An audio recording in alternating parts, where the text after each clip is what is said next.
Hi everyone शुभ सन्ध्या তোমরা সবাই কেমন আছো। তো অনেক দিন পর একটা লং ভিডিও তোমাদের সাথে শেয়ার করব।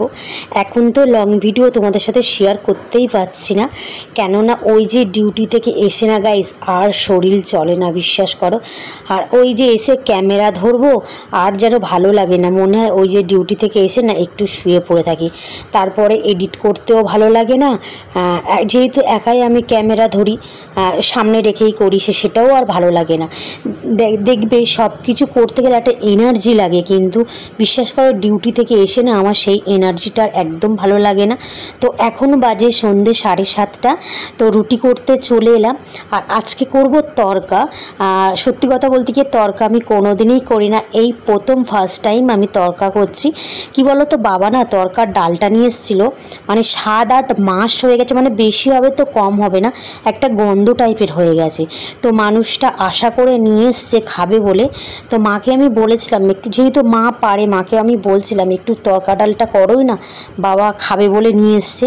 তো মা বলছে কোনো ব্যাপার না, এটা সহজ, একটু সিদ্ধ করবি, ডিম ভেজে আর দিয়ে দিবি। তো মাকেও আমি অনেক দিন ধরে বলছিলাম, তো দেখতে পাচ্ছি মাও মানে গ্রাহ্য করছে না। আমি ভাবলাম না, এখন তো ইউটিউব হয়েই গেছে, আমি এই রান্নাটা পুরো কিন্তু ইউটিউব দেখেই করছি। আর সত্যি কথা বলতে গিয়ে আবার বলছি আমি কোনোদিন করিনি। তো যেহেতু বাবা অনেক মানে আশা করে নিয়ে এসছে খাবে বলে, তো আমি ভাবলাম না, খারাপ হোক ভালো হোক, আমি মানুষটাকে আজকে করেই খাওয়াবো। তো চলো আমি উপকরণগুলো কী কী নিয়েছি সেটা আগে তোমাদেরকে দেখায়। এখানে আমি টমেটো ছোট ছোট করে দুটো কেটে নিয়েছি, রসুন আমি ছোট্ট ছোট্ট করে চিড়ে নিয়েছি। আমি কিন্তু আগেই বলছি সম্পূর্ণ আমি ইউটিউব দেখেই করছি, কেননা আমি এই প্রথম ফার্স্ট টাইম করছি। আর এখানে আমি 3টে ডিম নিয়েছি আর 2টো আলু আমি সিদ্ধ করে নিয়েছি, কেননা মায়ের সুগার বলে বেশি আলু আমি দিচ্ছি না।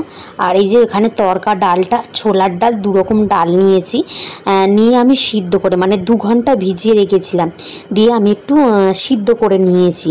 নিয়ে এবার চলো কড়াতে আমি কী কী দিয়েছি। এখানে আমি পেঁয়াজ, ওই আদা মানে পেস্টটা সেটাও অল্প অল্প করে দিয়ে দিয়েছি, দিয়ে 3টে ডিম আমি সম্পূর্ণ ভেঙে দিয়েছি। এবার একটু ভালো করে ভাজা ভাজা টাইপের হবে, আমি তড়কাটা দিয়ে দিয়েছি। তো তড়কা ডালটা কেমন হয়েছে তো অবশ্যই কিন্তু তোমরা কমেন্টে জানিও। আর তড়কা ডালটা কিন্তু বেশ সুন্দর হয়েছে খেতে, কেননা আমি ফার্স্ট টাইম খেয়েছি কিন্তু কোনোদিন বাড়িতে বানাইনি, কিন্তু বেশ সুন্দর হয়েছে। আর অরিন্দম আমাকেও হেল্প করছে, কেননা শরীরটা আমার একদম ভালো না। তো তার জন্য এখানে দেখো আমার বড় মশাই মানে রুটি মাখছে, ও আমাকে প্রচুর হেল্প করে, কেননা ডিউটি থেকে এসে আর ভালো লাগে না। তো আমার তড়কা ডাল কমপ্লিট হয়ে গেছে, কেমন হয়েছে অবশ্যই কিন্তু তোমরা কমেন্টে জানাবে। তো আজকের মতো চলো টাটা।